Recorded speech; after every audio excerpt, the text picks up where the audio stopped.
Andhra Pradesh union of working journalist APUWJ వ్యవస్థాపక దినోత్సవాన్ని పురస్కరించుకొని నంద్యాల జిల్లా కమిటీ ఆధ్వర్యంలో ఆదివారం జిల్లా సర్వజన ఆసుపత్రిలో అన్నదాన కార్యక్రమం నిర్వహించారు. ఈ కార్యక్రమానికి ముఖ్య అతిథిగా టీడీపీ జిల్లా ప్రధాన కార్యదర్శి ఎన్ఎండి ఫిరోజ్ పాల్గొన్నారు. కార్యక్రమంలో ఏపీయూడబ్ల్యూజే జిల్లా గౌరవ అధ్యక్షులు మారంరెడ్డి జనార్దన్ రెడ్డి, జిల్లా అధ్యక్ష కార్యదర్శులు మధుబాబు, ఉస్మాన్ బాషా, ఎలక్ట్రానిక్ మీడియా జిల్లా అధ్యక్షులు చలంబాబు, సీనియర్ పాత్రికేయులు రమణారెడ్డిలతో పాటు జిల్లా కమిటీ సభ్యులు పాల్గొన్నారు. ఈ సందర్భంగా ఏపీయూడబ్ల్యూజే నాయకులు మాట్లాడుతూ ఏపీయూడబ్ల్యూజే సంస్థలో పనిచేయడం గర్వకారణమని, విలేకరుల అభివృద్ధికి తోడ్పాటు అందించే సంస్థ ఏపీయూడబ్ల్యూజే అని పేర్కొన్నారు. ఆగస్టు 17, 1957వ సంవత్సరంలో ఏపీయూడబ్ల్యూజే ఆవిర్భవించిందని, అప్పటి నుండి ప్రతి ఏటా ఆవిర్భావ దినోత్సవం జరుపుకుంటున్నట్లు వివరించారు.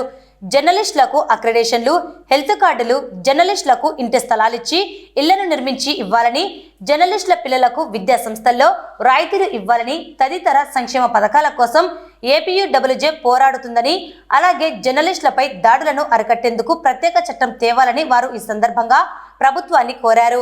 ఈ కార్యక్రమంలో ఏపీయూడబ్ల్యూజే నాయకులు, సభ్యులు పాల్గొన్నారు.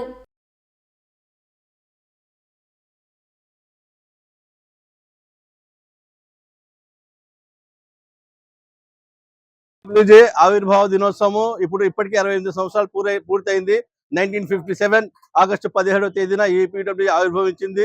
68 సంవత్సరాలు పూర్తి చేసుకుని ఈరోజు 69 సంవత్సరంలోకి మన ఏపీడబ్ల్యూ అడుగు పెట్టింది. అందుకోసము రాష్ట్ర వ్యాప్తంగా పలు కేంద్రాల్లో, అలాగే జిల్లా కేంద్రాల్లో కూడా అన్నదానము, సేవా కార్యక్రమాలు అన్ని చేస్తున్నారు.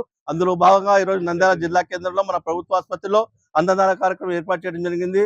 మన మంత్రివర్యులు Farooq sir, president Farooq sir వారి కుమారుడు వచ్చినారు. ప్రోగ్రామ్ అన్నదాన కార్యక్రమానికి ముఖ్య అతిథిగా పాల్గొన్నారు.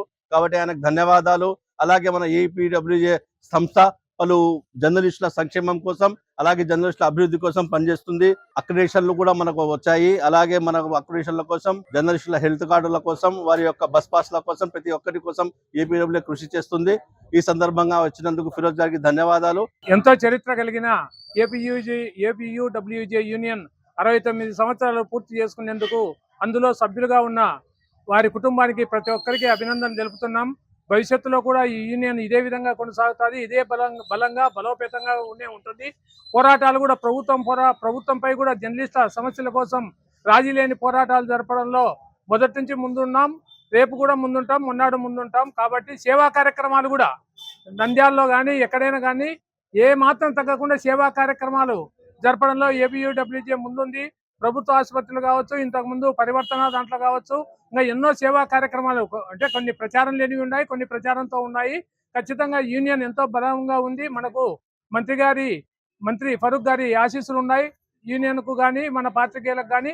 అందువల్ల మన సమస్యలలో పరిష్కరిస్తారని ఆశిస్తున్నాం. ఖచ్చితంగా ప్రతి దానికి రాజీ లేని పోరాటం, అంటే ఆ పేపర్లో ఉన్నాడు, ఈ పేపర్లో ఉన్నాడు, ఆ పార్టీలో ఉన్నాడు, ఈ పార్టీలో ఉన్నాడు అనకుండా న్యాయమైన ప్రతి జర్నలిస్టు జరిపే దానికి అండగా నిలుస్తుంది యూనియన్. కాబట్టి అందరికీ అభినందనలు తెలుపుతూ ఇదే ఉత్సాహాన్ని ఇదే కంటిన్యూ చేస్తాం. మా సీనియర్లలో 69 కాదు 96 వరకు ఉంటామని చెబుతూ సంతోషాన్ని వ్యక్తం చేస్తున్నాం. మన యూనియన్ నాయకుల కల్లా అన్నదాన కార్యక్రమం నిర్వహించి ఇందులో సహకరించిన ప్రతి ఒక్కరికి అభినందనలు తెలుపుతున్నాం. ఈరోజు ఏపీడబ్ల్యూజే 69th యానివర్సరీ దాదాపు 1957 నుంచి ఆర్గనైజేషన్ ఉంది. ఇక్కడ చాలా మంది నంద్యాలలో కూడా స్ట్రాంగ్ పాత్రికేయులు ఉన్నారు. ఈ APWJ one of the strong organisation. ఇది ఏపీయూడబ్ల్యూజే అనేది మొదటగా ఒక అడుగుతో స్టార్ట్ అయ్యి ఇప్పుడు రాష్ట్ర వ్యాప్తంగా కాదు, ఉమ్మడి ఆంధ్రప్రదేశ్లో ఎన్నో పోరాటాలు, ఎన్నో సమ్మెలు, ధర్నాలు నిర్వహించి జీతం లేనటువంటి పాత్రికేయులకు ఒక వృత్తి కల్పించేదానికి ఎన్నో కృషి చేసింది. ముఖ్యంగా ఆనాడు స్వర్గీయ నందమూరి తారక రామారావు గారు ఏపీడబ్ల్యూజేలో పనిచేసిన వారికి జర్నలిస్ట్ కాలనీ అని జూబ్లీ హిల్స్లో ఏర్పాటు చేయడం జరిగింది. రెండవ పర్యాయం ముఖ్యమంత్రి అయిన తర్వాత, ఆ తర్వాత చంద్రబాబు నాయుడు గారు ఆర్టీసీ బస్సులలో రాష్ట్ర వ్యాప్తంగా సగం ఛార్జీ చేసి, ఆ తర్వాత జిల్లా అంతా ఉచితంగా రాష్ట్ర వ్యాప్తంగా 30% చేసేదానికి ఏపీడబ్ల్యూజేలో ఎన్నో పోరాటాలు చేసింది. ఆ కార్యక్రమం తర్వాత ఎంతోమంది ఇప్పుడున్న వివిధ శాఖలు ఏర్పాటు చేసుకోవచ్చు, వివిధ యూనియన్లు ఏర్పాటు చేసుకోవచ్చు. వాళ్ళందరూ ఒకప్పుడు ఏపీడబ్ల్యూజే పుట్టిన వాళ్ళే. ఈ ఏపీడబ్ల్యూజే 69 గారు 690 సంవత్సరాలైనా ఇదే విధంగా కొనసాగుతుంది. ప్రభుత్వం పైన ఏ రోజైనా అది అనుకూలమైన ప్రతికూలమైన పోరాటాలు చేయకుండా ఉండదు. మన పోరాటం వల్లనే త్వరలో అక్రిడేషన్లు, ఇంటి స్థలాలు అయితేనేమి, ఇంకొకరు అయితేనేమి సాధించుకుంటాం. భవిష్యత్తులో కూడా అందరం కలిసి కట్టుకుంటాం. పత్రికలు వేరుండొచ్చు, ఛానల్స్ వేరుండొచ్చు, మనమంతా జర్నలిస్టం, మనదంతా ఒకటే కులం. కాబట్టి మన సమస్యలు వచ్చినప్పుడు స్థానిక నాయకుల సహకారంతో, అధికారుల అండదండలతో మనం అన్ని పరిష్కరించుకుందాం.